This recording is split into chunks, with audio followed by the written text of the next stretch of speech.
Okay. It's for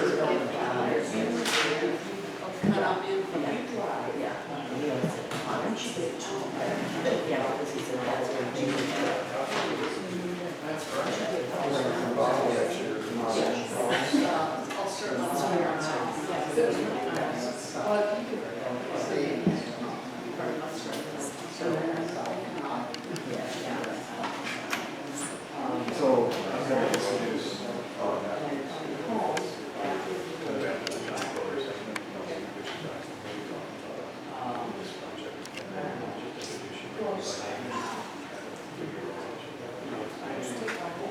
send them so and so. Then we have a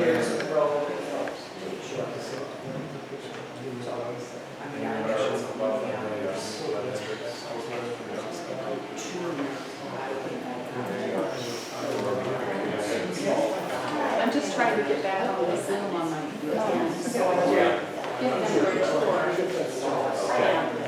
You want this up there? Put your dog off.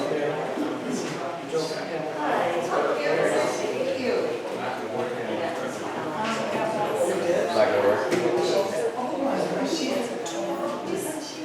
I'm just doing about the Hello? And it doesn't have a shelf on there. Yep. Well, actually, she wants to do this, here, we used to like the previous years.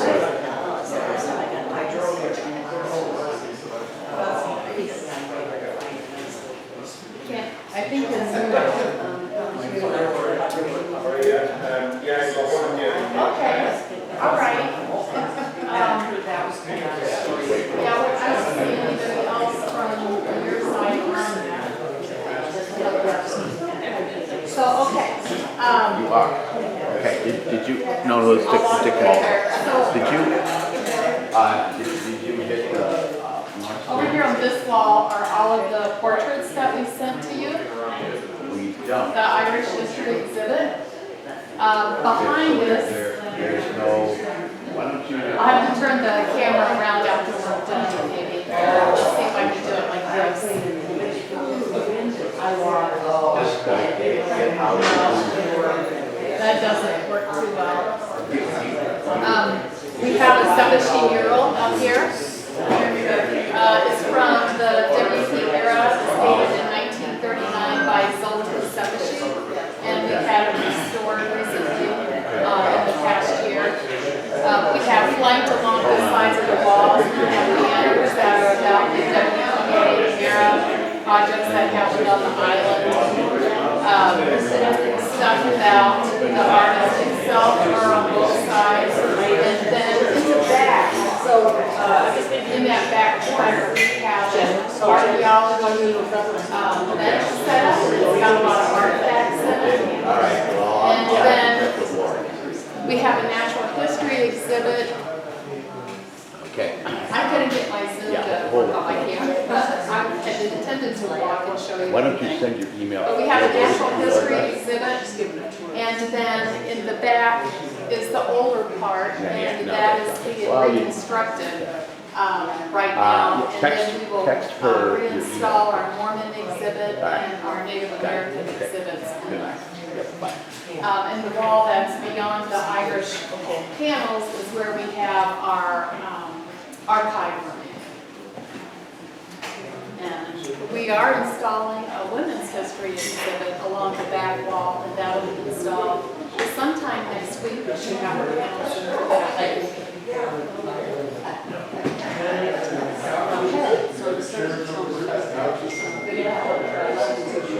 We still have a few minutes. Oh, nice.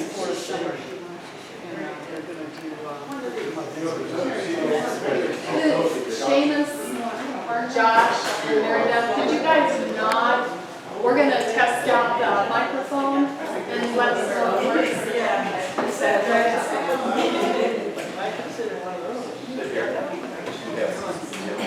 Test, test. Yes or no? Yes? Okay, thank you.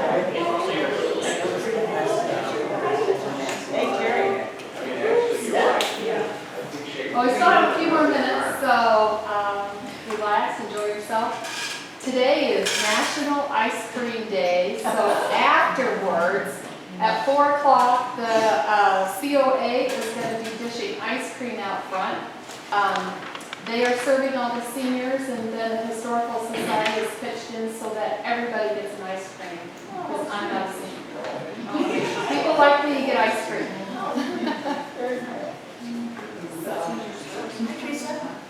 Hi, Nancy, over there. I'm standing right in front of Joe. That's all right. I'm going to hook up to Helen's picture.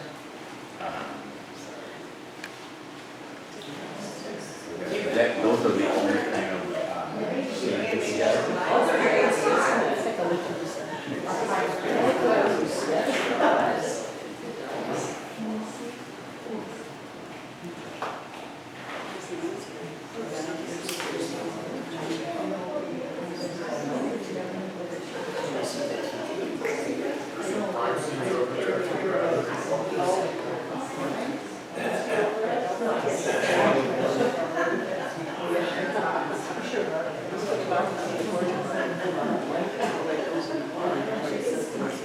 How are you?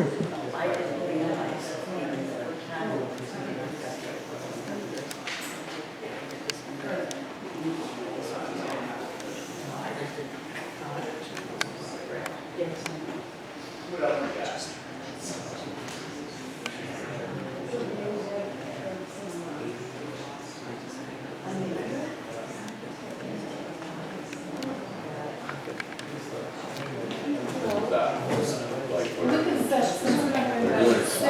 We could put Helen down. Right here?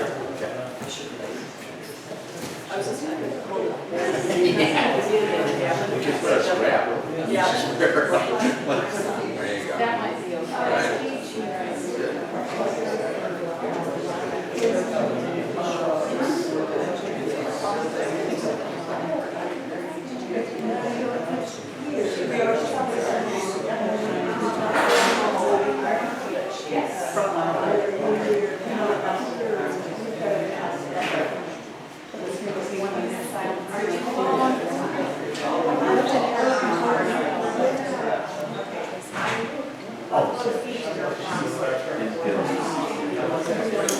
So she texted me. That's what I told her. So, you want me to record? Yes.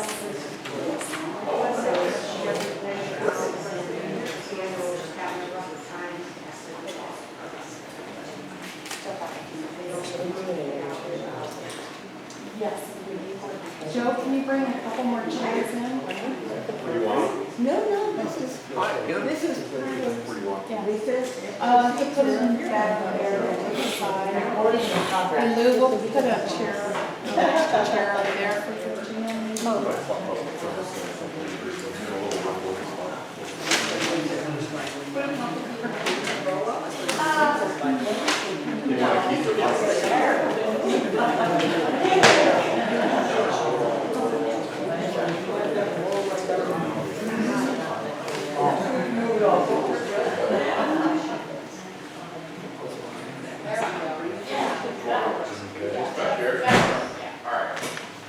Okay.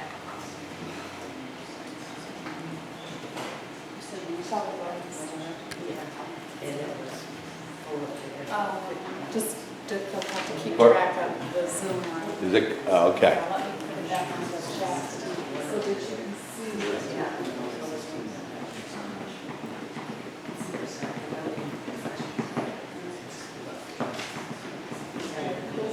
See, they can't see this. They don't see somebody's watching. Oh, there's 5 people waiting to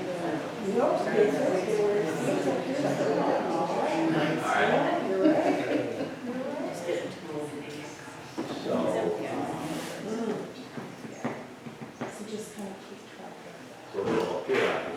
here. Yeah. When they're waiting.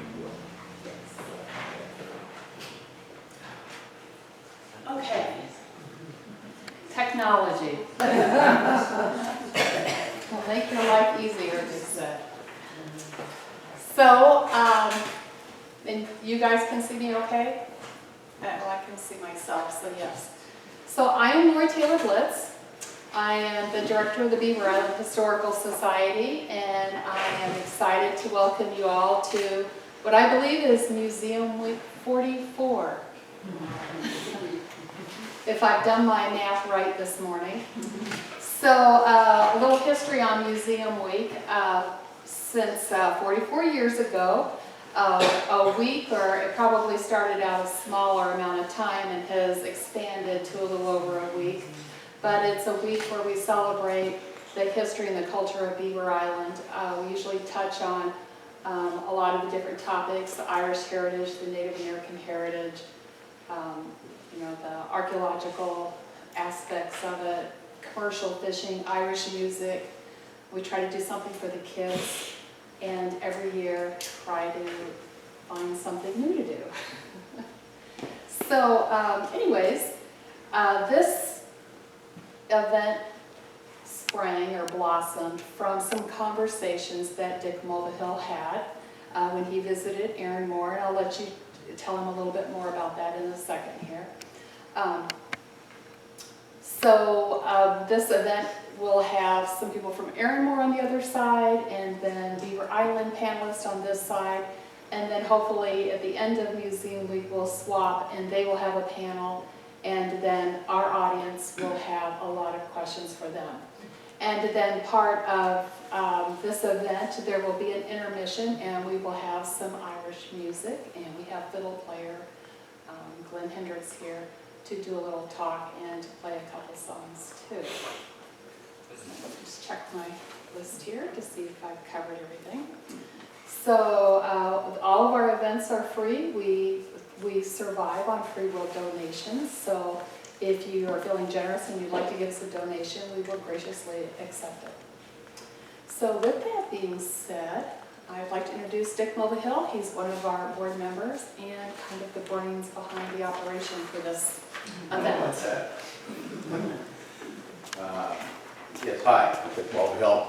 I met Seamus 2 years ago. Seamus is on the broadband project for Arranmore. I don't know if you know this, but Arranmore has the highest internet connectivity of any island in the EU. So at our project, we figured what better is to go to our sister island and talk about that. And then I was linked on their Arranmore historical Facebook, and there was an article from CMU about Helen Kolar. And the reaction in Arranmore was, it was just loaded. So I contacted Seamus and said, why don't we try to link this together and get both historical societies and try to do something exactly like this. So that's how it started. And this is going to go forward.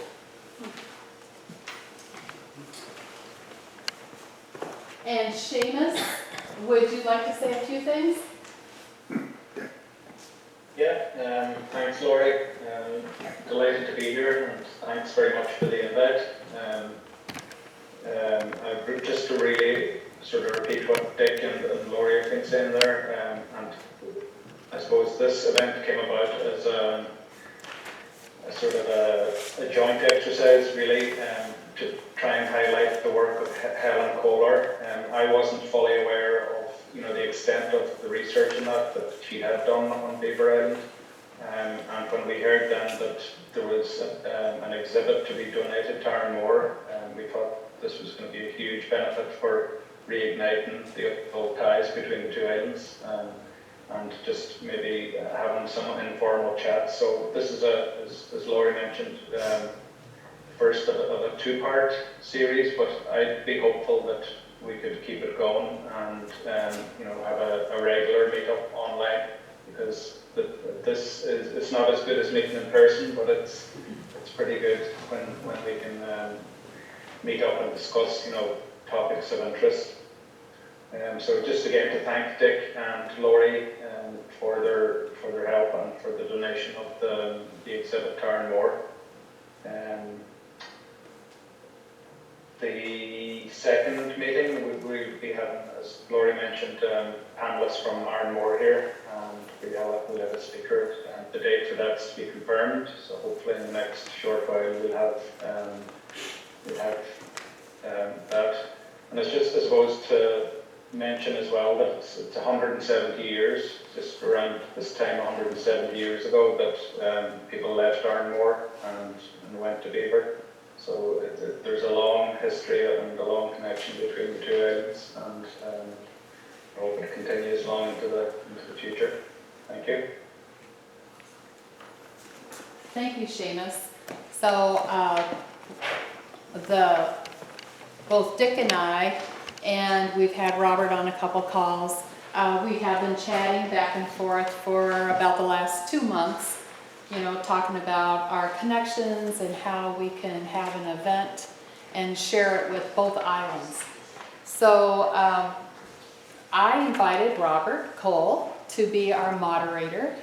He is very knowledgeable and has done a lot of work on talking about Arranmore Island and historical connections, and then we've invited some panelists.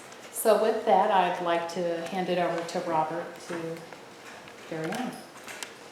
Thanks, Lori. That was a very interesting concept for a program between our communities, enabled by technology we didn't have when we started out with the twinning many years ago. So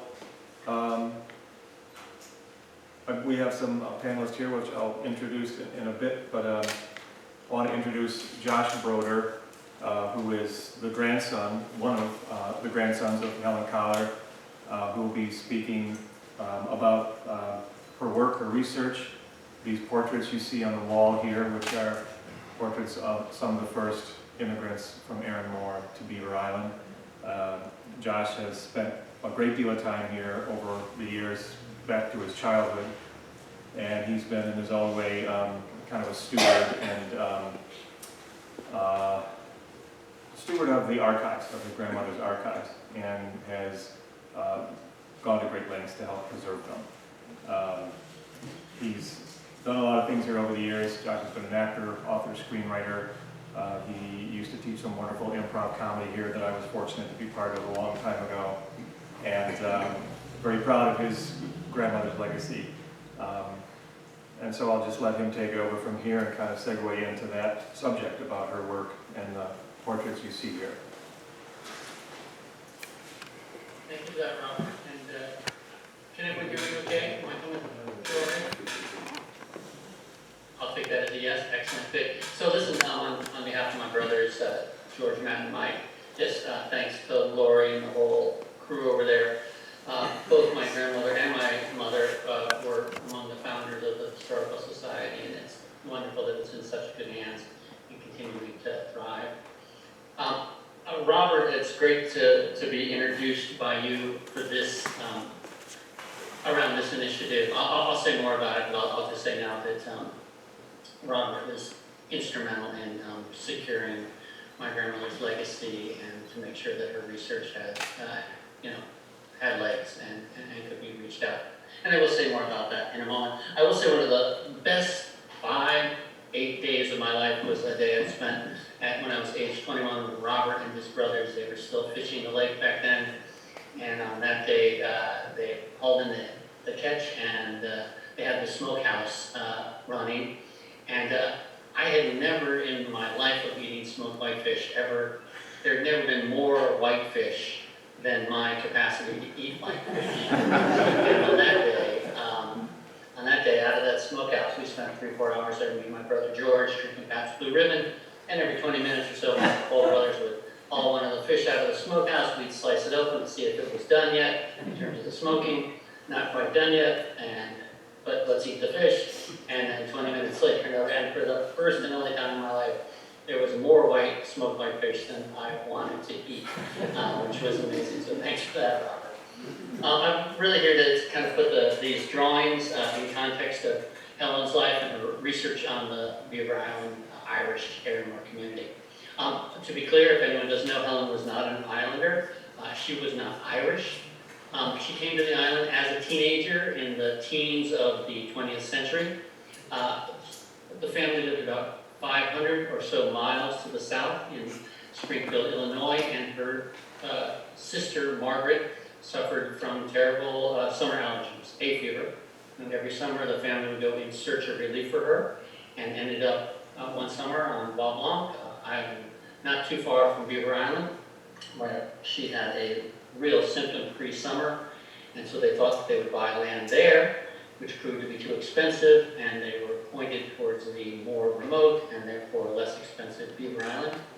They showed up there the next summer, 1914, 1950-ish, and bought a plot of land by the end of the summer and had a house built. And Mar did not end up continuing to come to the island, but it really stuck for my grandmother. She was there every summer of her life until her very last years. And in terms of the family, someone, and always someones of us have been here up on the island at some point for more than 100 years now. My brother George is now gone native and is living up there year-round.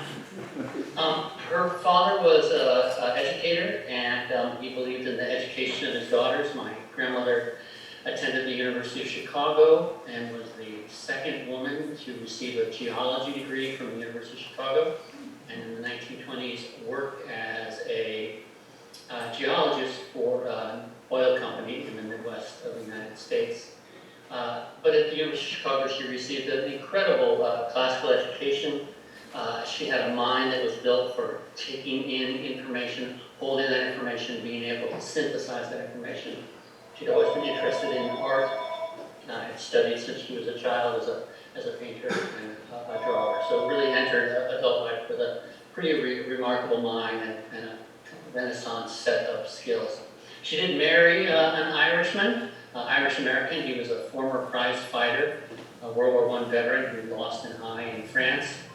They had 2 children together, and my grandmother was widowed by the time she was 40, and it was a struggle to keep everything intact and get her kids raised.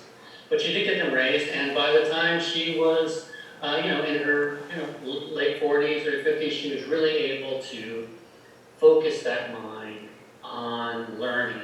And what ended up being her focus for really the last 50, 60 years of her life was the Arranmore settlement on Beaver Island.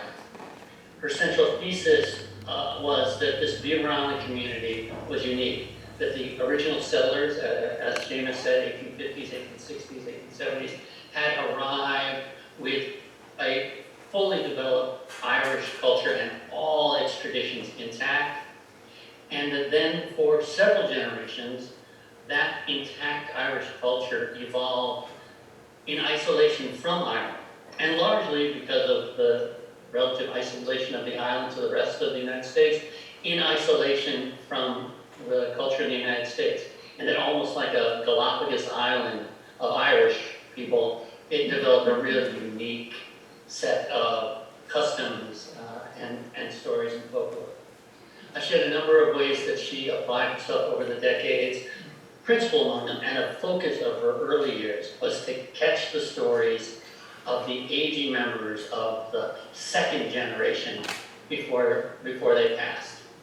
She would gather a couple of the ancient matriarchs of these Irish families. They knew they were there for her research, but she didn't want them to be distracted by that. She'd get a couple of these older women together, give them tea, give them cookies, plant them with some questions, and just get them reminiscing.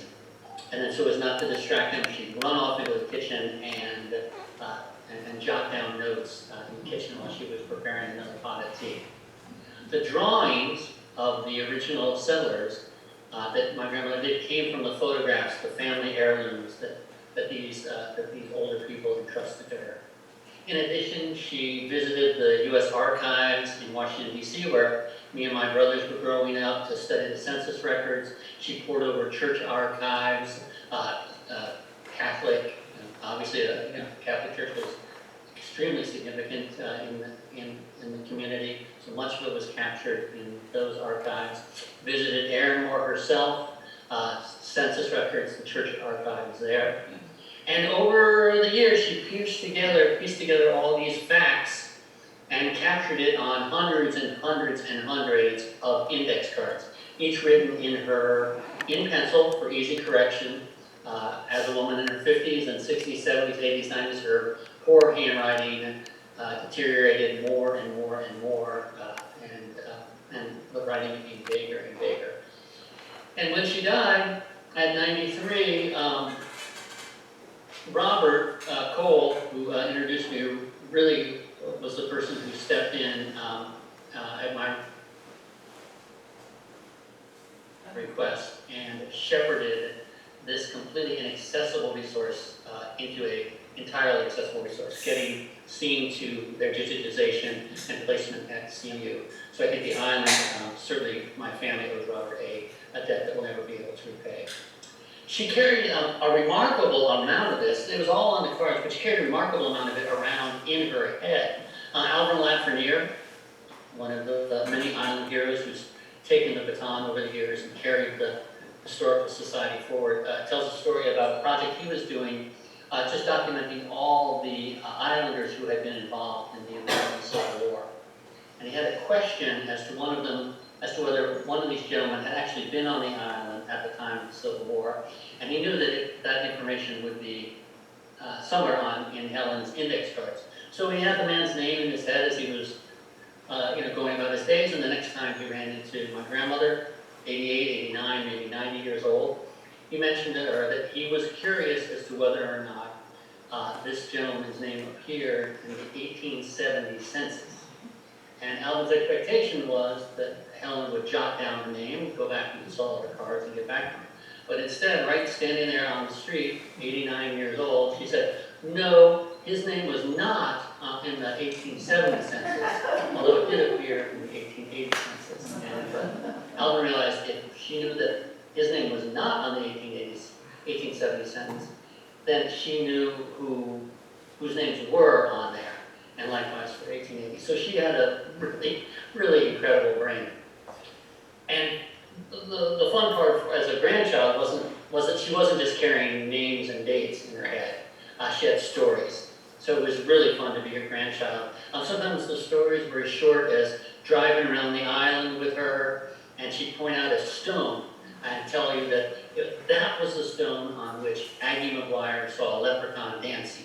She told us that Aggie knew it was a leprechaun because it looked just like the leprechauns she'd seen in Ireland as a kid. Some of the stories were more expansive, like the story that was revealed over some months of correspondence between a 19th century island priest and his bishop. As she went through this correspondence, the priest informed the bishop that a man who had come to the island and married a local woman, it was turned out that, at least in the eyes of the church, he had another wife back in the Arranmore mines area of Pennsylvania. And over these letters, the priest updated the bishop that he had tried to counsel this man and bring him back, tried to get him to atone for his sins, bring him back into the right, and that the man was absolutely resolute that he was not willing to do this. So finally, there's a letter where the priest writes to the bishop and asks for permission to put a curse on this man. And then the letter comes back from the bishop giving permission to put a curse. And then finally, the after-action report from the priest explaining to the bishop that the deed had been done and that when he had next seen the man, no surprise, it hadn't been in church. The man had been sitting outside the general store on a bench, and that the priest had taken care to lift from the man's hands the baby that the man was holding, and getting the baby safely out of the way before he cast God's fury down upon this man. So she was a fun person to have as your grandmother. Having lost her, what may be most gratifying for me, I can't speak for my brothers, but it's for me, it's for the Islanders who've said variations of, Helen gave us our history. She collected the family stories at a time when many were not interested in that. She saved them before they were lost, and through her interest, some of these Islanders have told us, through her interest, she showed some Islanders and suggested to these Islanders how valuable their Beaver Island story was. As we move forward and these portraits make their exciting journey to Arranmore, I'm reminded that one of my brothers, Mike, and his wife Robin and daughters have been to Arranmore. They stayed with the widow Boyle, who has family branches on both islands. But now certainly with the portraits on their way there, all 4 of her grandsons, our wives, her 7 great-grandchildren, we all look forward to visiting Arranmore and seeing the drawings there someday ourselves. And we all know how pleased and honored she would be to have her drawings help these Arranmore immigrants to finally make the long trip back home. So thank you for all involved in making this possible on behalf of my brothers again. So honored to be here. Thanks so much. Back to you.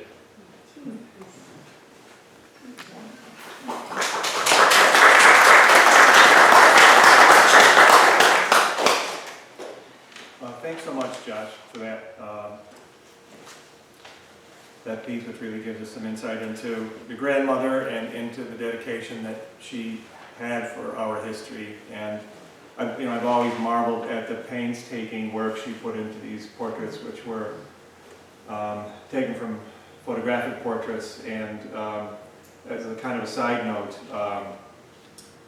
they're so well done and reproduced that I thought those were the originals hanging in this museum all these years. In fact, they were not. They were prints, which are now finding their way to Arranmore, which also was wonderful. It's very significant visual representation of the link between our islands. And in some cases, as I was remarking to Lori a couple of weeks ago, these images may be the only images of these immigrants that exist. There may not have been, images of them when they were younger, leaving Arranmore, probably were not. So this is their essence captured, and some of them are my ancestors, some of them are the ancestors of these women on our panel today who I'll introduce. And each of them have significant knowledge of genealogy of Beaver Island, Arranmore links, and the genealogy around that. And hopefully if you have questions on the other side, we can have some answers to those and talk about the lineage and so forth. So to my left is my cousin, if you can imagine that. This woman is my cousin. Marie Conahan Lafreniere. To her left is Pam White O'Brien. To her left is Linda Gatliff Wern. And then on screen is Mary Beth Green Nelson, who also has done extensive research into Beaver Island Arranmore history and genealogy, and continues to this day. So I'll let each of them introduce themselves a little more and maybe flesh out their connection to the genealogy. Robert, would you like to pass the microphone to them? Not that one, the other one. Oh, okay. I don't think that one was. Turn it on. It's for the microphone. Okay, hi, as Robert said, I'm Marie Lafreniere. I have Conahans, Malloys, Boyles, O'Donnells, Gallaghers, and McDonough, although McDonoughs were from Galway rather than Arranmore. The rest were all from Arranmore. And I've always thought it's a great thing for coming from one island to another, and how many of us descendants are still here. And I have cousins in the audience. We have the family matriarch of the Conahan family is here. Loretta Lafreniere Slater, who just turned 80 a couple weeks ago. I enjoy the genealogy, and I can usually answer a question or two if I get everything straight before I start losing my mind. So. And I'll pass that to Pam. I also have cousins here that can help me out if I get stuck. I am O'Donnell Macaulay. I've been doing my tree, and I just always tell people it's all relative here. Because you find someone that you had no clue you were related to when you did start digging. My great-great-grandfather was Barney O'Donnell. He was the first to arrive. He homesteaded Barney's Lake around 1860. My great-grandfather was Danny, thus the name, I'm a Danny Barney. That's what we call that branch of O'Donnell's. And Danny had a farm out off of Kings Highway. And that's where my cousin Beverly lives now. On my dad's side, I'm Macaulay. and my family was from Pulawani on Arranmore. I was so lucky to be able to go to Arranmore and go to Pulawani and find the bay that they sailed out of. And had my tour from Philly Boyle. It's quite a character. But yeah, and all that ride, I had to ride in the back of a truck with no seat or anything, because my mom, of course, got the seat in the truck, which was only fair. But I have to back up a little bit, because I'm remiss in saying who my great-grandmother was, and her name was Isabel Bell Doherty. When I was over on Arranmore, and Beverly might correct me, I was told by two different people, first that she was from Inniscarra, and then another person said she was from Innisfree. So I have no idea, except that it's an island off of Arranmore. She may have been from the Rutlands, I just don't have any clue. But she was quite a gal, and she passed down the sugar cookie recipe. To get back to the Macaulays, there were 5 brothers that emigrated to Beaver Island over a period of time.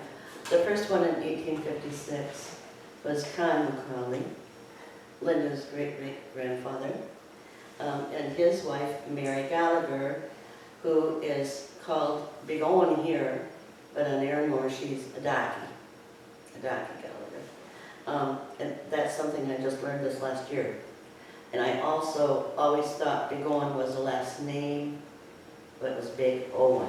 I had no clue that one of my aunt's last name was Gallagher, because I thought her last name was Big Owen.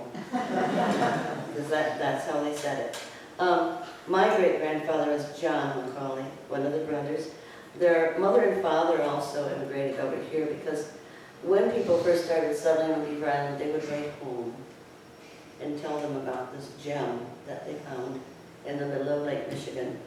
Most of them came here by way of Nova Scotia, Canada, and then Beaver Island.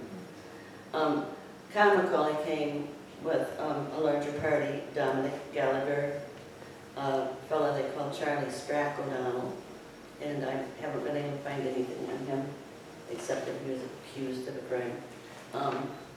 And Con's wife, Mary, who was Dominic's sister. And I'm missing a person, because that was on before.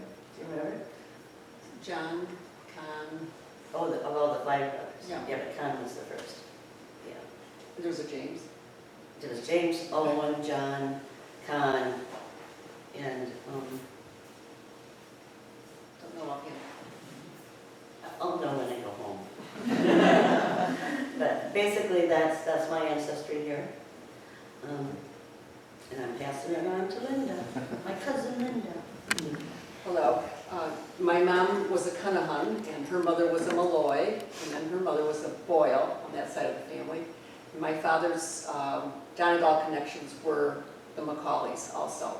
And one of the interesting things about being on 23andMe or Ancestry is people will say, oh, how are we related? And I have to see if Marie's on there, because she's related to me on both sides of my family, so I don't know what to tell people. What side? She's a Cunahan, and her mom was a McDonough, and my dad's side had McDonoughs, my mom's a Cunahan, so we always get a little confused about when people say, what side of the family am I related? But the Cunahans also were from Arranmore, and I'm not sure what the name of their township was. They were down around, you have to go out to Afford and then past Lee Garrow to another township out there. I think it was Afford Strand. Afford Strand. I think. And there's Con Macaulay, my great-grandfather, piloted this vessel called the Countess of Arran, or Arranmore, into Toronto, and that's where a lot of the folks on that ship left and made their way over to Beaver Island. And one of the original stories was somebody had been, I think it was Charlie Strack, was over here building a lighthouse and thought it was a wonderful place for people to settle. It reminded him of Ireland. Yep, with the fishing and the farming, and he thought this would be a good place to have people come. So they started coming, trickling in by the 10s and 20s over the years. Okay, that's all I can think of for now, but I'm sure as we start talking, there'll be some more to talk about. Nice job. Ready for me? Yeah, go ahead. Okay, my maiden name is Green, so I'm related to the Dan W. Green. White Dan Green came over with his cousin Red Dan Green from Arranmore. They lived at Scraggs House when they were there. They came over in the mid-1860s and landed at Greens Bay on Beaver Island, along with their aunt Mary Green, who was married to Big Dominic Gallagher. Their dad, John, or Shane, as they say on Arranmore Green, settled there. Peter Bodie Green, Anthony and Bridget O'Donnell, who were also from Arranmore. Neil Green, who was a boat builder on Arranmore, and when he came to Beaver Island, he settled at Green Lake, which is very close to Greens Bay. My great-grandfather, John W. Green, married Bridget O'Donnell. She was the daughter of Anthony and Sophia O'Donnell, and Anthony and Sophia brought their infant daughter Bridget over on the Countess of Arran that Linda was just speaking of when they left Ireland. Bridget was, I believe she was 6 months old when they left Arranmore. They settled, after they were at Greens Bay for a while, they moved inland to Kings Highway on the island to farmland. So they were fishermen and boatsmen on Arranmore and originally on Beaver Island, but when they moved inland, they began farming. And White Dan and his family started their farm there. Red Dan and his family started a farm there. And Anthony and Sophia, who were Bridget's parents, also lived in that same area, which eventually became known as Greentown because of the large families of Greens that concentrated there. On my grandma Green's side, so White Dan and Bridget had Anthony Green, who was my grandfather. Anthony married Mary Boyle, and Mary's father was Hugh Boyle, whose family was also from Arranmore. He married Anne McDonough from Galway. But Hugh's parents were Nettie and Big Biddy Gallagher, sorry, my speech isn't that great, who came over from Arranmore with several of their children. Of their children, of course, Hugh married Anne McDonough, who had my grandma. There was also Ellen Boyle, who married Owen Rappa Boyle, who was the son of John Navy and Ann Nancy Boyle from Arranmore. I'm just trying to get the connection of those that I know that were married into Arranmore families. And then Emma Boyle, my great-grandpa Hugh's sister, married John Barney O'Donnell. And Grace Ann Boyle married Barney McCafferty. And his parents were Mike and Mary O'Donnell McCafferty.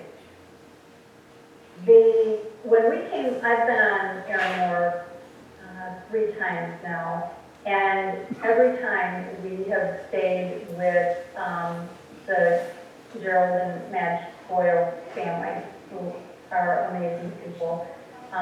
Gerald and Madge are now gone, but Madge, being a Green, was related to us of White Dan and his cousin Red Dan. They were first cousins. Madge was part of the Red Dan Green family.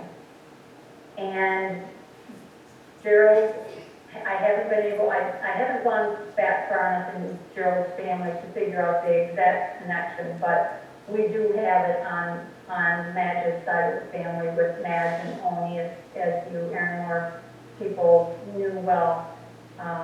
Just great people that we loved. And the first time I came over to Arranmore, we stepped off the boat and somebody, I was with my parents, and somebody looked at my dad and said, "You look like a Green." And of course told him who he was and the connection, and so they set us up with Madge and Gerald to stay at their B&B. And then they set us up with Charlie O'Hara, which, as most of you know that knew him, he was an amazing historian. He read information from anybody that would supply it to him. His memory was just great. Of course, we loved listening to his accent, but he drove us around Arranmore, spent hours and hours and hours with us, going around the island, showing us not only where our ancestors, the homes and the homesteads came from, but also the others from Beaver Island. So the next year, my dad went back to Arranmore with my oldest brother, Tom, and I sent a tape recorder with him with the hopes that Charlie would let them record him, and he did. And so when they brought back these 3 cassette tapes that were recorded, I transcribed them. So now that information is down so people can, so I can reference back to it, so the Historical Society can have that, given it to people on Arranmore. Just a gold mine of information. And then I've been working on a project with Pam O'Brien with the cemetery on Beaver Island, Holy Cross Cemetery, and have been able, I've been putting together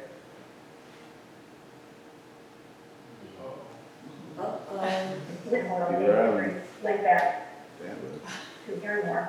So I've just finished a sign that will be going up within the next month in the cemetery that has a alphabetical directory, kind of similar, I got the idea from the one on Arranmore at the cemetery, of everyone that is buried there. Everyone on there that has a stone is on this directory,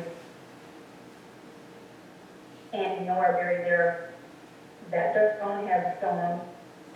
A lot of the information I got from Pam of those that are buried there without stone. So we have got information on them. We've got their birth year, their death year, who their parents were, and who they were married to. Because as you know, if you have any connection to these islands, so many of them have the same first name and last name. And so this will help people decipher who their grandparents were, or great-grandparents, or a lost aunt that they were looking for, just to try to piece it together. And this is a 4-foot by 8-foot sign that will be going up in the cemetery within the next 4 weeks. And I think that's it for now. Very nice.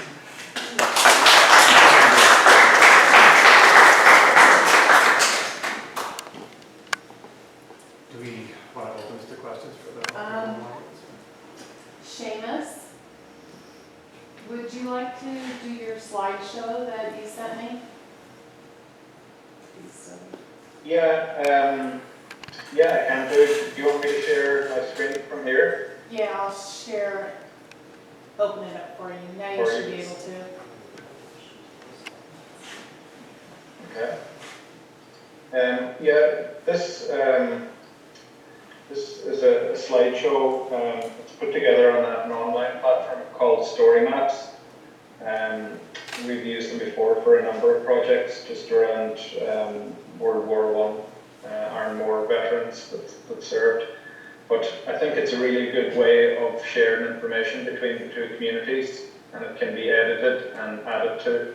There is a link in the chat to the actual slides, but if anyone is interested from Beaver, we can make them, an editor or collaborator on it, and we can add it.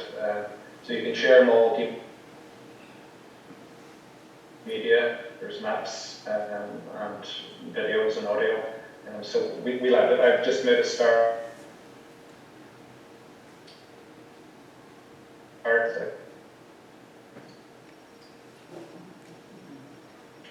So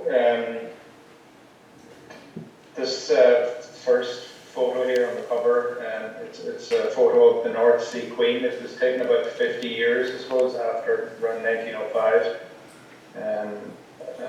50 years after the people left Arranmore for the United States. It's sort of a boat that traded between, this is Rutland in the foreground with Arranmore behind. And this particular boat would have traded between Scotland and the UK and also down around the west coast. Just as an example, this is, you can add different imagery. I've taken, Laurie has shared a drive with files, and we've done likewise as well, so that'll also be available online for people who are researching various families. But I would like to see a map of the various places that are relevant, but what I would love to see is these particular families that are part of the Helen Kohler collection, where they actually lived on Arranmore, where they ended up on Beaver, and you know, it's quite a powerful sort of a platform for sharing things. So this is John McCafferty, and hopefully at the next discussion we'll have one of his relations just explaining, but this is where he lived on Arranmore. This is Alfred Strand that was mentioned, and we can do the same on Beaver as well. Sorry, let's move this. So the other thing that I've added to the map is just the ships information that we've found so far on the ships. The Barbara, the Deborah, the Countess of Arran that was mentioned. And there's a fourth one called the Anne, which has been mentioned a few times in various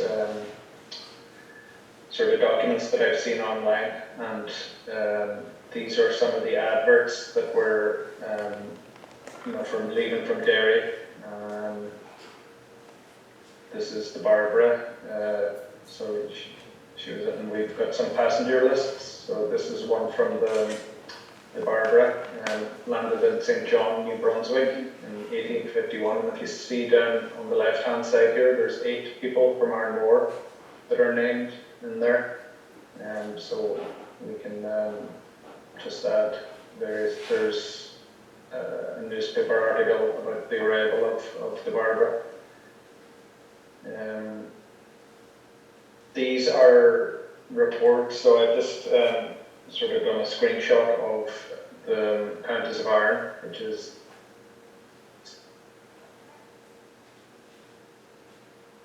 the Countess of Arran, so that's 60 from the Deborah, and 160 from the Countess of Arran. You can see Charlie as well, the landlord is mentioned specifically.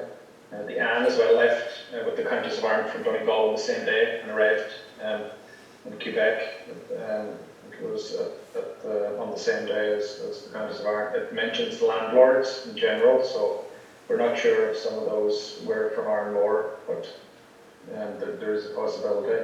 Then there's sort of excerpts as well of the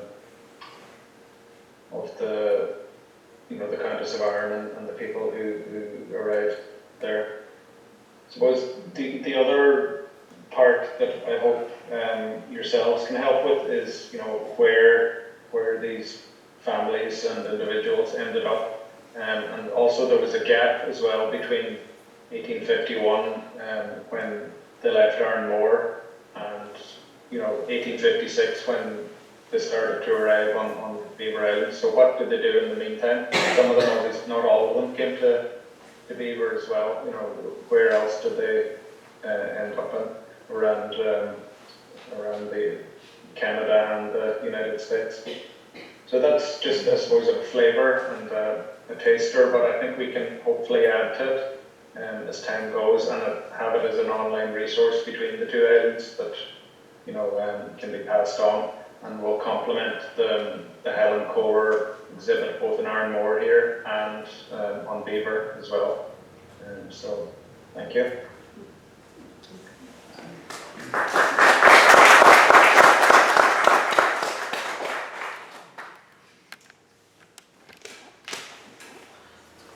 Want to do the intermission and Glenn, or you want to let them do their questions? Yeah, I'm just going to share the link again. Somebody's asking for it. 1 second.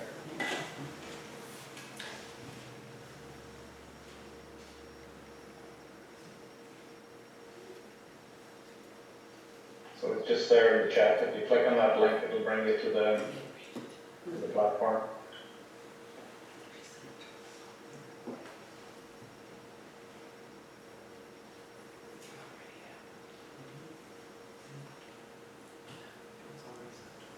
Well, maybe we'll take. Does anyone have any questions? Go ahead.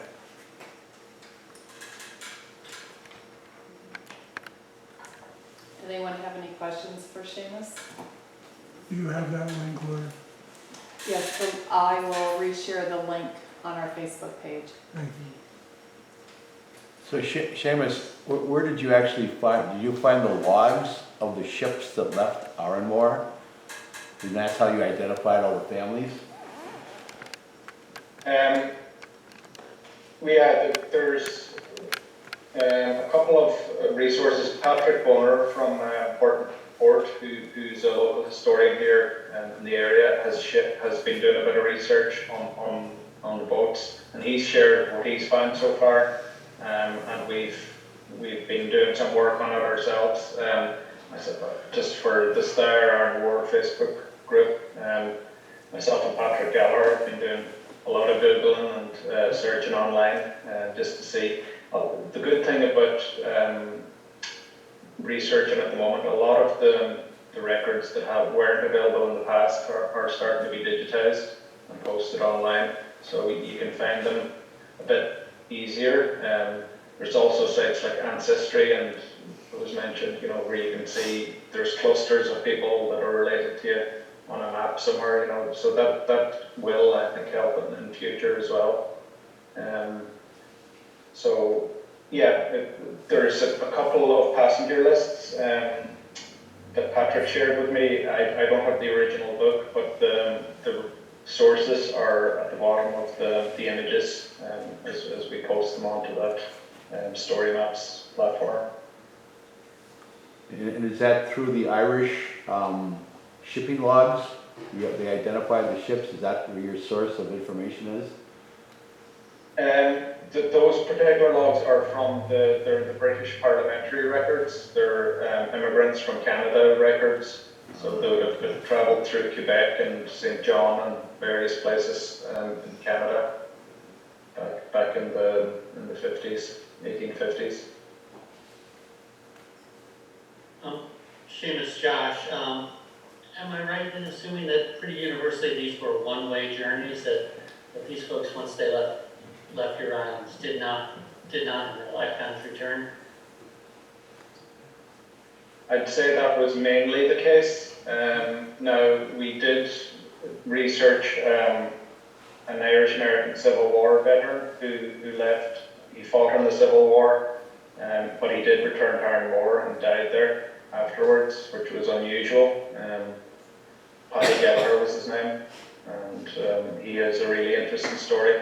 And there's another O'Donnell person as well who fought and came back to the island and was actually sort of died on Arranmore shortly after coming back. But yeah, it wasn't unheard of, but I'd say it was unusual. Thank you. Seamus, in relation to that, is the story I had heard from my parents a long time ago true, that back in those days, they used to have a wake for people who left for America, because it would be the last time they'd ever seen them? Yeah, that's definitely, that was a tradition, and even up until more recent times, because it was such a long and probably expensive journey. Not many people, we didn't have the same air links at the time, but there are accounts, even in the last 100 years of American wakes, as they were called. Interesting.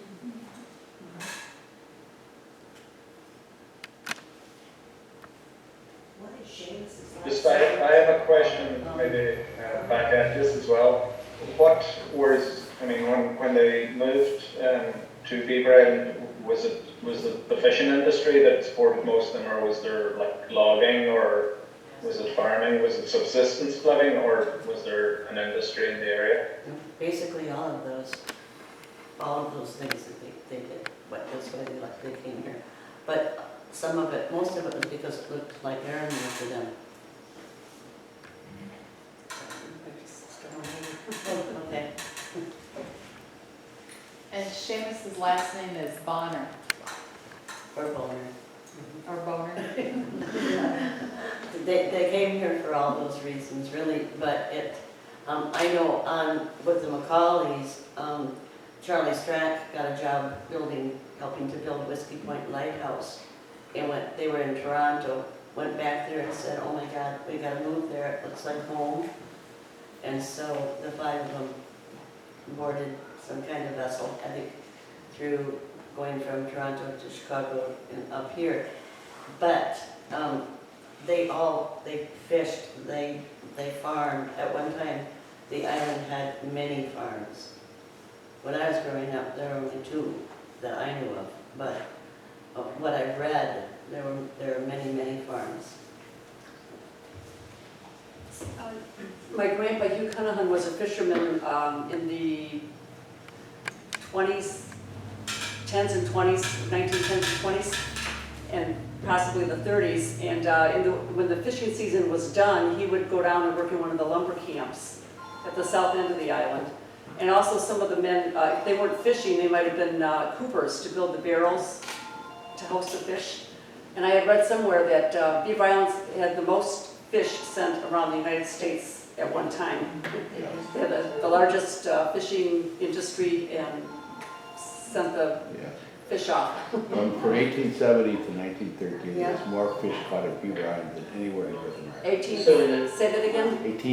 About 1870. 1870 till The early 1930s, teens. Yeah. and then it was overfished. So Yeah. that's what it all ended. That and the land for eel.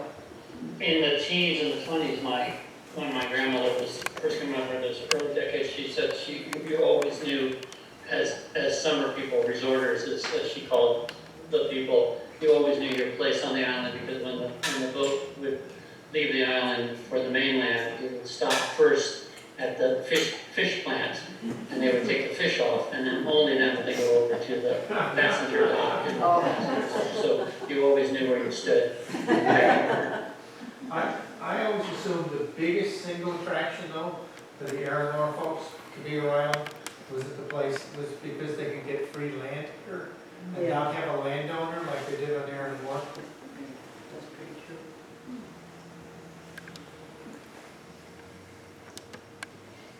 Yeah, that's a good point. I suppose the other thing is, I mean, Beaver was probably like a transit point on the lake as well. There would have been a lot of shipping traffic, I'd imagine, back in those days. A bit like when we see Rutland with that nice old sailing ship, you would probably have a similar transport links there as the canals and that were opened up. Seamus, when are you coming to Beaver Island? Yeah, it's on the list. But I'm not sure. We'll have to make a visit at some stage.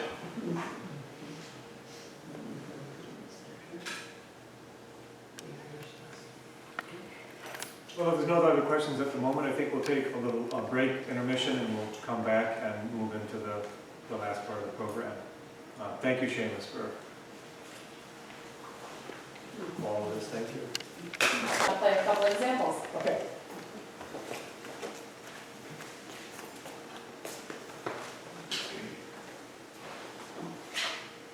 Would you like me to raise the microphone? A little bit.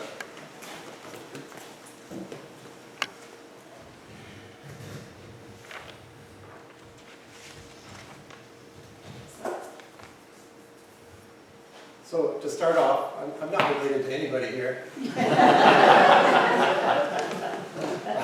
And you're likely happy you're not. Well, okay, but it's a secret, but my mother actually was a Gillespie, but not from Beaver Island. So the people that came here, they brought a lot of traditions, but one of them was fiddle music. And Pat Warner said that every family had at least one fiddler and some had 2 or 3. And these fiddle tunes, just like the people, they have their own history. And fiddle tunes have cousins and ancestors also.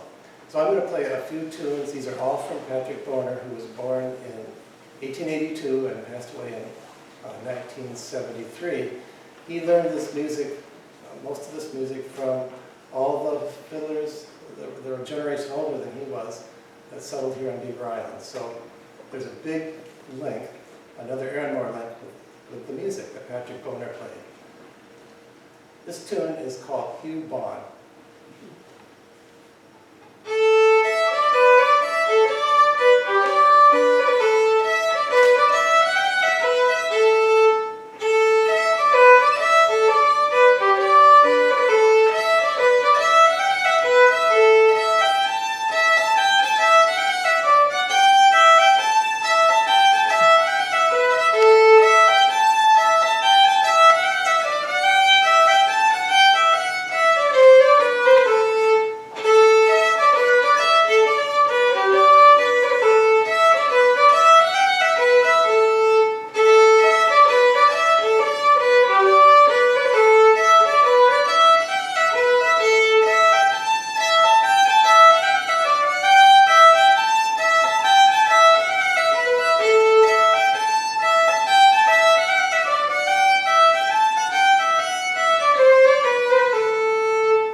With genealogy, sometimes you find out things that you might rather not know.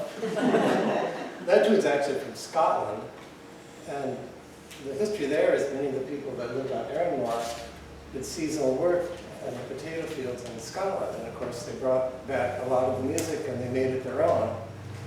That tune in Scotland is called Fingal's Cave, or also Miss Drummond of Perth, and it probably dates from the late 1600s. It's quite old. Here's another one which is appropriate. It's called Boys of Arranmore. It's also, this is an Irish reel. It's from Ireland. It's also called Miss Monaghan.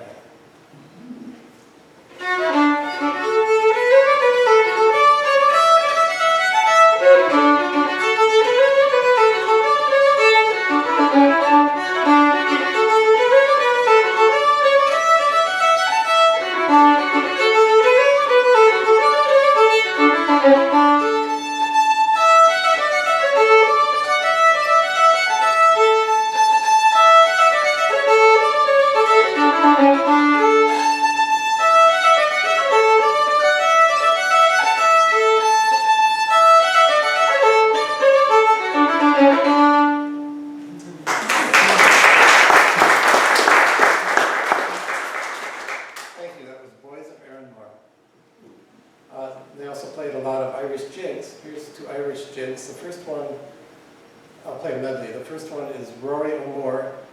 He was an Irish revolutionary. And the second tune is the Connachtman's Rambles, it's about a man from Connacht that rambled.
next one is called Up and Down the Broom.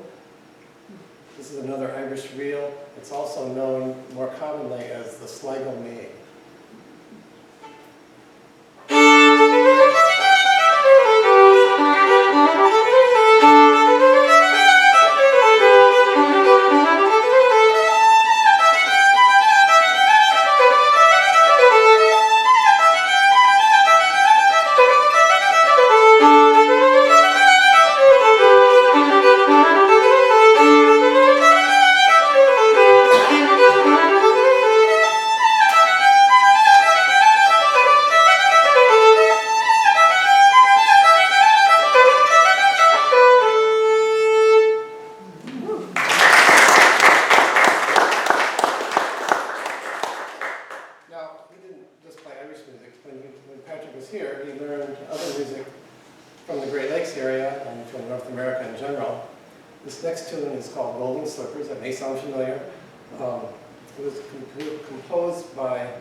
Golden Slippers. Oh, I should say, Edward Palmer loves this tune.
Edward loved that tune. No, I just told her Edward passed away today. Yesterday. I played a lot of dances with Edward at the Holy Cross Hall. The tune made a lot of people happy. Yes. Is everybody happy? Is everybody happy? Right, yeah. And that's what we want. So, the people, the fiddlers here, they also compose their own tunes. And I suspect Patrick composed this last tune. It's called Bonner's Bluff Waltz. He didn't say that he did, so that's my guess. And when I play this, I like to think the sunset off Bonner's Bluff.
Glenn was initiated into the Michigan Irish Hall of Fame. And Not me. No, Patrick. okay, his fiddle, but you were playing his You were fiddle. playing his Yeah, fiddle. weren't you at that event? Yes, I did. Okay, that's what I think it was you were there, I remember. 2012, and Patrick Boner was inducted into Yeah, Michigan Irish Fiddlers Hall of yeah, Fame. we were there for that. You were, Yeah, okay, that's great. and yes, I did play his fiddle at that time, and it's down in the museum here. Oh, okay. And weren't you given that fiddle to play? I was loaned, Yeah. Patrick's daughter, Mary Antrim, loaned it to me to play.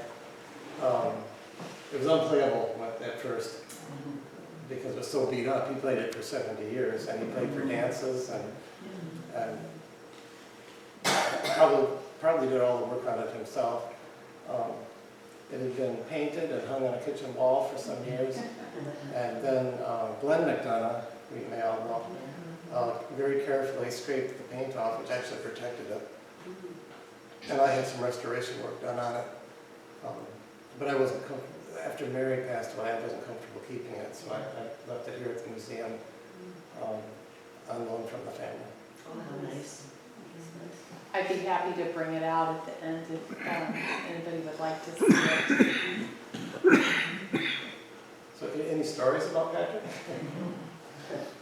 I have heard that he would, if someone stopped by, someone just told me, if anybody stopped by, he would drop everything. He'd invite you in on the porch, and before you knew it, there he was playing the fiddle, and you'd be there for a couple hours. Yeah, I think he liked that more than farming. Yeah. I think so. Well, thanks, everyone. Thank you. Thank you.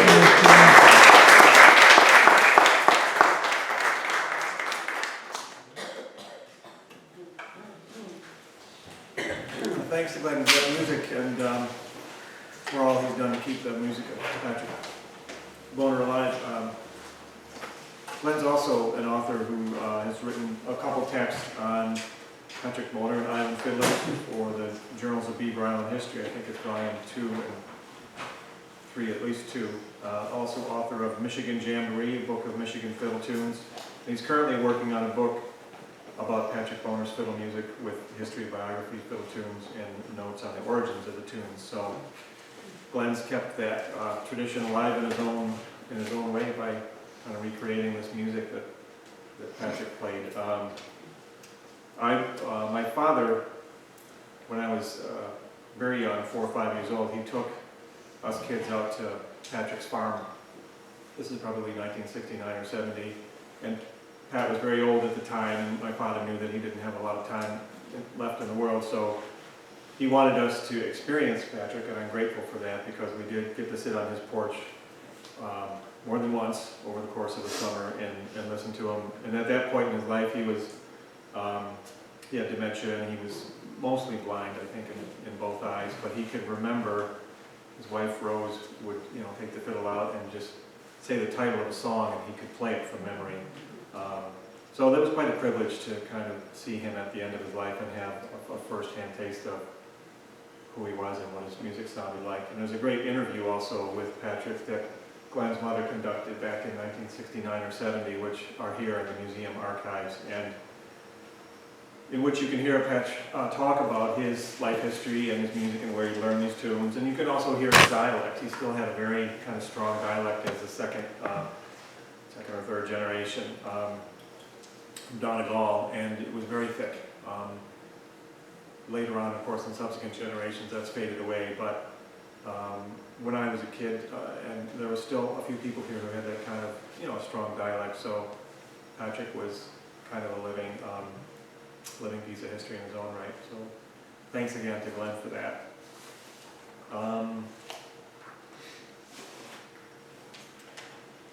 So we've got, Lori, what's kind of the space open for Q&A? Yes, so Between the audience? you could ask questions, and then at 4 o'clock, they will start serving ice cream out there, but I will leave the Zoom window open if anybody wants to, chat.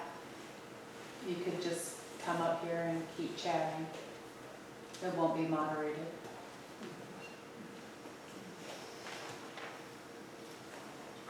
Seamus, I have a question for you.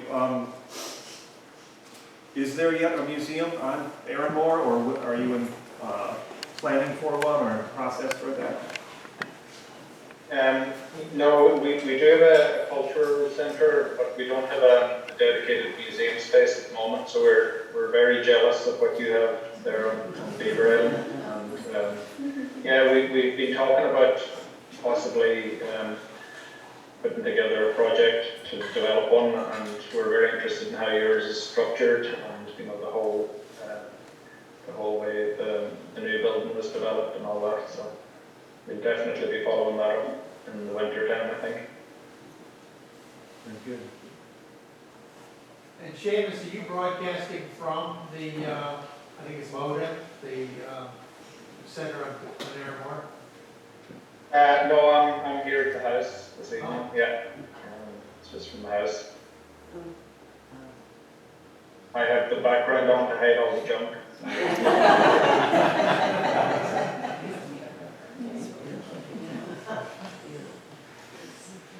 Seamus, would you say that there are a fair number of the younger generation on Arranmore who are interested, in the deeper layers of your history, our shared history? Yeah, we're fortunate to have a very good secondary school here on the island, and they have a transition year program, so a big part of that every year is doing project work, and they do pick history projects quite regularly and do recordings.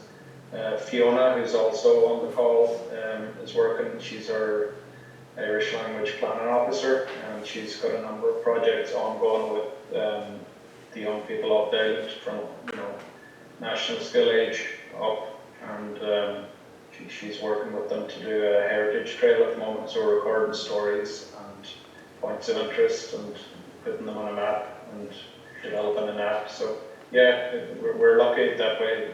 There's definitely interest, and I think more and more the tools are there to make it easier to capture and record and to share the different bits. So I think that's going to be very good in the years ahead. That's great. Robert, on one of the volumes, there's a location and identification of a lot of the homes. Does it go as far back as when the early settlers come in? Could that be used as a source document to put together the map for the early housing? Yeah, I would think so. I mean, we have a copy of, I think in Journal of Beaver Island History #1, Volume 1, there is a map of original Irish immigrant farmsteads around the island that was created by Ed Wogan and Bill Cashman. And they took some old islanders around the island more than once and actually audio recorded them talking about these places, which is good because a lot of those old fields and farms are just grown in and have disappeared. But that would be a good piece of source material for you, Seamus, in terms of creating this digital document. And there's also a larger version of that map that was produced by Bill Cashman and the Historical Society, which has got a lot of detail in it as well. So if you don't have those documents, I'm sure that Lori can transmit those to you in some way, and they might be very helpful to you for that effort. That'd be brilliant, yeah.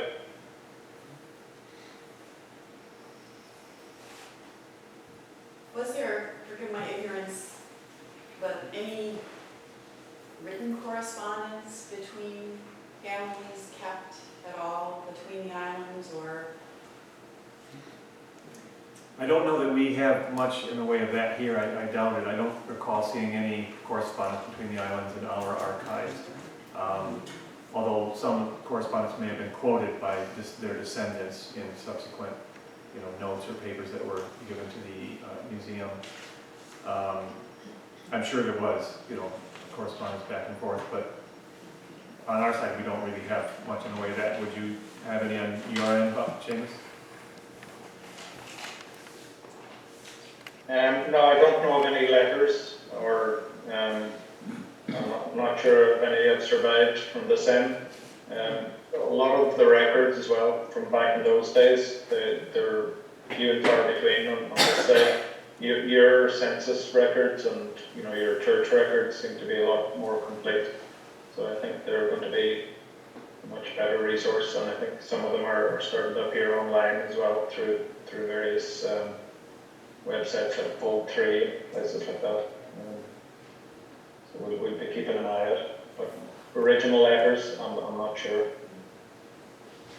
On Beaver, what are the ways that the Historical Society, the school, any other institutions are interacting with the up-and-coming generation about where this island community came from?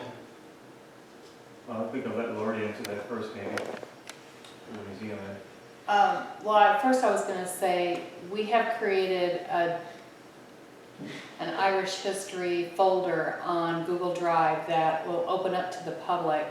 And we have scanned in all of the families that were noted in the portraits on the wall that were from Arranmore. So there could possibly be some pieces, where you're looking for a letter or family notes or something like that on those specific families. So after this is over with, or let's say tomorrow when I come back to work, I will post the link that was shared from Seamus on our website and on our Facebook, and I will also share the link for that drive folder. So you could go in there and, click on the family name, and you can see everything that was in the genealogy file on that family. And the second question, could you repeat that about the school? I was just asking what are the ways that the island, I'm assuming the Historical Society and the school will be two of the main institutions, but what are the ways that it's being, this heritage is being kept alive and interest in it is being, seated in the kids and young people now? Well, Adam Richards is the social studies teacher, and I know that they do a section of their educational programming on the local history. So I'm not involved in exactly what that curriculum looks like, but I do know that they do a local history part of that. Thank you. Adam Richards had my family just tell what it was like growing up on Beaver Island. I graduated in '59, but I was the oldest of 7, and so most of my siblings were there. And that's, like, what slang did you use? We didn't know about slang. In the wintertime, people had to come in from the outer areas because the snowplow was limited to what it could handle. But, so there you live. So say, I'll get to you a second. One example of something that they've done at the school to help keep the children and the older students interested in history. One example is, while we have this mural here, the mural that's above your head, and not everybody can see it right now, but when you get up, the students actually did this on a history hike that they did, and they did a chalk coloring of the mural. So, that was kind of a fun, unique thing that they did. And Jim? Yeah. An additional resource, and maybe it's there and I just haven't found it in the right place, but our Helen Brothers, all those, you keep saying hundreds, I think there must be thousands of note cards that she created. Is there any attempt to, or have these already been digitized? Would you like to answer that? Thank you, Robert. Could you, I didn't catch the last part of your question, could you repeat? All the note cards she created about the Irish Connections in Beaver Island. I know that I believe they're held at CMU. Yeah, those. But are they available electronically, or is there any attempt to digitize them? I think all of the archives were digitized by the Clark Historical Library at Central Michigan University back in 2005 and 6. Now I know the data from the cards was kind of transferred into an easier to read format on some of that website. The cards themselves may have been digitized and scanned directly, but I recall so far just seeing kind of the transferred information. I believe both exist, and they are, and the incredible thing, and I'll thank Robert again for making this happen, they are in a searchable format, so you can put a name in, and bling, bling, bling, yeah, every place it shows up in her research will pop up. Our mother, Bee Boyle, she was, prior to her passing, she at one point was in charge of the cemetery. She kept an extensive 3x5 card. She wasn't computer, this was prior to computers, but I believe it was here, because we had to, they asked us to turn everything over I to think them. you're right. But it was Mom, when someone passed, Yeah. Mom would go through a very extensive Yeah. research as much as she could with her limitations and take it back to the family in Ireland. Yeah. So, and I believe that's here. She donated it to the historical. Yeah, and she had notebooks full. We do have several notebooks in the archives, so it may be your mother's work. And then there's also the Holy Cross book of all of the burials is also in there. And we do have a copy of Helen Collar's original works too. The collection, maybe two. They're in two big green binders, but I'm not sure if it's a complete set or if it's two copies. Because I'm thinking. And my brother Mike has just posted in the Zoom chat the link for Helen's research at the Clark at Central Michigan University. Because I think the more of this original material that's available, the more opportunities there would be for Beaver Island school kids to get involved in synthesizing that material and doing reports on their families or doing reports on different industries or all kinds of other things using the original materials. In reference to your work and research, Seamus, you may know of this already, but there was a thesis done on Beaver Island, Arranmore history, by a guy named Paul Connors, who wrote his PhD thesis for Loyola University probably over 20 years ago. It's a long title, but the second half is the cultural invention of an Irish fishing community on Beaver Island, Michigan. And Paul drew heavily from Helen's research and other sources as well. And it's a pretty large volume. It comes in 2 volumes actually, which is also digitized, and we could send you a link to that. It's online. You can tell that the first 3/4 of the way through the text, Connors apparently had a lot of interns working under him because it's very well researched and with enormous amounts of footnotes to the original source material. And there are sources in there that I had never heard of until I read the book. And I also found in my own digging around and research 20-some years ago working here that the University of Toronto had a few students who did thesis papers on the Irish, the Donegal Irish around Toronto in the 1850s and 60s. And that was very revealing to me for a number of reasons, because it showed how some of the clusters of Irish that eventually ended up on Beaver Island were, at least one group was in St. Catherine's Parish, which later became Toronto. And they worked on the building of a cathedral there. And in those days, as I found in this paper that I read by a doctoral student, many of the Irish lived in what some parts of the country would be called shanty towns, and in other parts would be called slab towns, because they were made from slabs cast off from sawmills. They were made from kind of waste materials, the buildings they lived in. And so one theory about the name of one of our roads here, which is Sloptown, was that those Arranmore immigrants came through Canada, lived there for several years in this region, and lived in a slab town, or lived in a place they would have called a slab town. When they came to the island, many of that group settled on Sloptown Road. So it's possible that they took that name with them to Beaver Island, and with the Donegal dialect, you know, A got flattened to O, and so that's just one idea. But I did find some interesting data about that, the years between Arranmore and Beaver Island in these 2 or 3 papers. And I think I can dig up those sources as well and get that sent to you. But there are some people who filled in some holes about the Arranmore diaspora. And Helen Keller was one of them, certainly. One group left New York City and made it to central Pennsylvania where the coal fields were, worked in coal mines for years. There's a town in central Pennsylvania, it's called Jim Thorpe now, believe it or not, but it was actually a Native American name earlier. And in that cemetery are a number of names that you would find in our cemetery as well.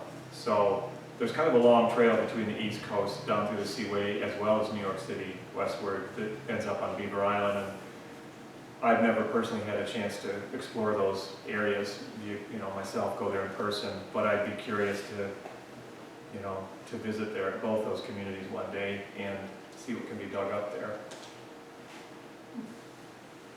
That's really interesting, thanks, Robert. One of the places that's mentioned in that immigration report from 1851-52, I think it's Melbourne, near Quebec. Some of the men from Arranmore were sent to work on railroads there, and they probably moved from there to the other places you mentioned. And I think the women and children, I think, were helped or assisted to go to family in the US. So that's specifically mentioned in that 1851 report, the Immigration to Canada report, which is interesting. It's there's a link to Melbourne near Quebec on that story map that's sent, so you can see it's not that far from Quebec itself. Yeah, I think, for someone or a group of people who are highly ambitious and well-resourced, there could be a research project on the diaspora from Arranmore all around the world, which is remarkable how far and wide the Arranmore people spread around the world. And I know when I was on Arranmore back in 2009, I think it was Aidan Gallagher who mentioned that there had been an effort, or an attempt at an effort to have a kind of massive homecoming on Arranmore for some of these families that were spread far and wide. I don't know if that ever happened. It would have been quite an undertaking to do, but it's always been interesting to me how broad that net is of just the Arranmore diaspora, much less County Donegal or Western Ireland after the famine years, but really went far and wide. Yeah, definitely. Just we're looking at maybe we're investigating how you might go about producing a heat map of where the Arranmore diaspora ended up globally. So it's part of our partnership with 3 Ireland that Dick mentioned around the hub and that. So it could be a nice sort of addition to what we're talking about here. So hopefully we'll have more information on that, but I'll keep you posted if we can pull it off. Great, thank you. I have a question. It's totally a little less cerebral question, but I'm assuming that, I could be wrong, that some of these original folks that came to the island were speakers, native speakers, and if so, how long the language sort of lasted on the island until it petered out? Probably, I would say all the original immigrants were Gaelic speakers, and it did last here into the first generation. According to Helen's notes and some other sources, they spoke it almost exclusively for the first generation. Mass was in Latin, but also Gaelic. Business was conducted in Gaelic, and it was something of an insulated or insular community.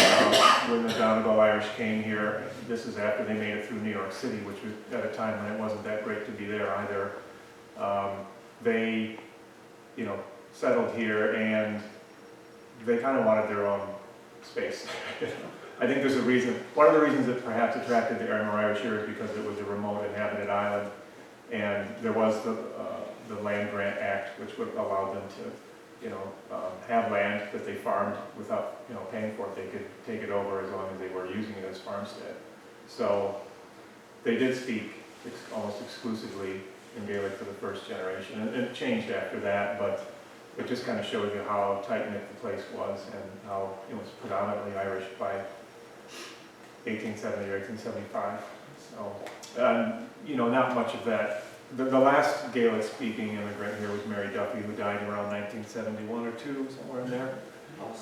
And she was from Donegal, but she still spoke it, so I remember her speaking it somewhat. And I think some of our grandparents remembered a few words that were probably swear words. They were. My grandparents were married in 1922 and moved in with my grandparents, his parents, for a short while before they got their own place. And my grandmother always said that they spoke the the Irish. Yeah. And, she wouldn't have any idea what they were saying, so maybe she thought they were talking about her or something. And I know, whereas Bev, didn't your mom, your mom, she knew the road, or Our Father, or the Hail Mary? The Hail Mary. In Gaelic. So it lasted. And some swear words too. So it continued quite long. Yeah, relatively speaking, it did, and I'm sure that Gaelic was spoken, well into the second generation, maybe the third, but at least, exclusively the first generation. And, you could conduct business and manage your affairs and run the island with, in a kind of a code, I suppose, if you wanted. But that is what they were doing, and they were also, probably writing in Gaelic as well, and there were immigrants here who later kind of formed local chapters of the Hibernian Society. They were subscribers to Irish language newspapers that came out of Chicago. We found some of those over the years remodeling some of these older island homes. They used to stuff the walls with newspaper for insulation. And what you find in those walls sometimes is very revealing. So, for instance, in the house next door, the old Call home, in the attic, there were some Hibernian newspapers in that attic stuffed under the rafters. They had a club, we had a group that met up there. That was, I think, led by Bill Gallagher, or Bill Bowery would be his nickname. So they stayed, they were very close ties, and there were ties between the Beaver Island Arranmore immigrants and those who ended up in Chicago. Many of the Arranmore Irish that made it to Chicago through whatever routes settled in Rogers Park. So there were connections between Beaver Island and Chicago groups for quite a lot of years, long before my lifetime that ended, but I think up into the 1920s, some of those interactions going back and forth were still Lori, you happening. lost your Zoom link up there.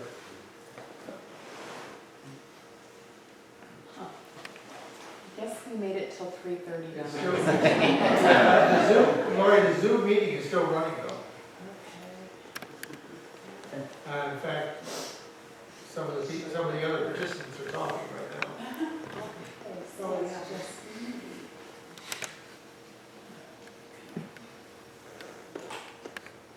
It's trying.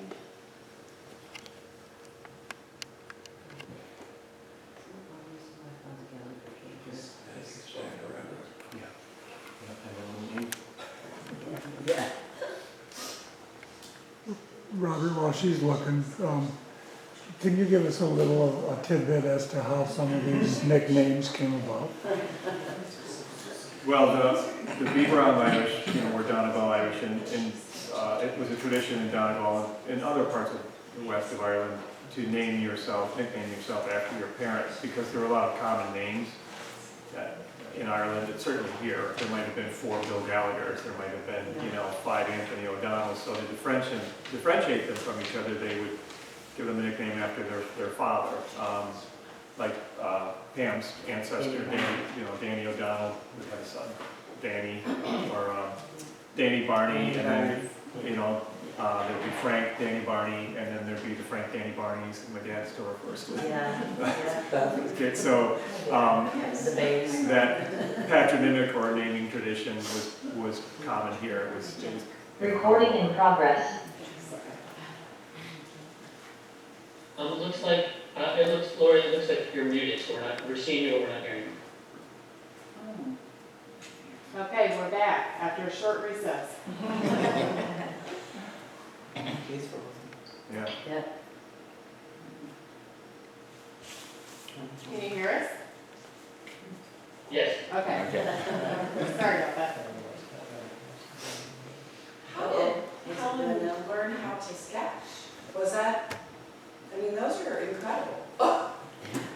That's a question for Josh. She's asking, audience members asking how your grandmother learned to sketch. Was she trained in that, or? You know, I don't know the specific, the specific roots of it, but I know that it was a lifelong practice with her. My mother, her daughter and son, my mother and our uncle were both visually, were trained and were visual artists. My uncle continued to create art for his whole life. I don't know the specific roots of it, but I think it was something of just an outgrowth of the sort of education that her parents had in mind for their daughters, which was this quite expansive, languages and arts and culture and a number of things. So, we all have artwork. She worked quite a bit in oils, and all of us, the brothers, all have paintings of hers. She was based in Crawfordsville, Indiana, and there was an important painting teacher there. And that was in her adult life, an important painting teacher that she worked with, and as well as my mother and her brother. But the specific very beginnings of it, I don't know specifically where it comes from. I suspect it was part of what her father viewed as an education, as a well-rounded education. And it stuck. There's an interesting little side story that involves these portraits. In the fall of 2000, when kind of the first segment of the twinning between our islands took place, we had a group of Arranmore descendants and come up from Chicago and visit the island. I think it was October of 2000. And we gave them a tour of the museum, and at that time the museum, the original structure was right over here, and there was a short hallway with these portraits installed on it. And for me personally, watching the group walk through the museum, the most memorable moment was watching them witness these portraits, look at these portraits. And in some cases, as I looked down this short hallway, the people looking at the portraits and the people in the portraits could have had, you could see the resemblance very, very strongly. And that weekend as well, as some of them, we went to Mass on Sunday, and there was an Arranmore woman coming out of church, and my mother was coming out at the same time, and I said, I just want you two to stand together, stand next to each other. And we introduced them to each other, but it could have been a younger version of my mother. And I don't recall the woman's name, but it was eerie. And that moment for me kind of defined the beginning of the twinning process, and these Arranmore people looking at these portraits. And I wasn't sure, who was looking at who, in a way. But it really brought it alive for me, and I'm looking forward to the response that the Arranmore community gets from these portraits. So they do have the portraits. And Seamus, if you'd like to talk about the plans for the portraits, they still are experiencing COVID lockdown there. Yeah, we're still under restrictions as they're rolling out the vaccine. So there's no indoor events allowed at the moment, really. So we're hoping they're going to be hosted in the Cultural Centre, which is run by the co-op here in Arranmore, co-op Arranmore. And as the lockdown measures are sort of released, we'd hope to have them installed there soon, before the summer is over, hopefully, all things going well.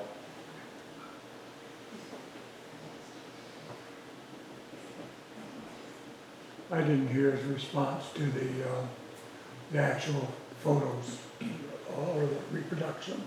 Well, they haven't been displayed over there yet because they're still in COVID lockdown, so they haven't done like a public event yet, viewing them.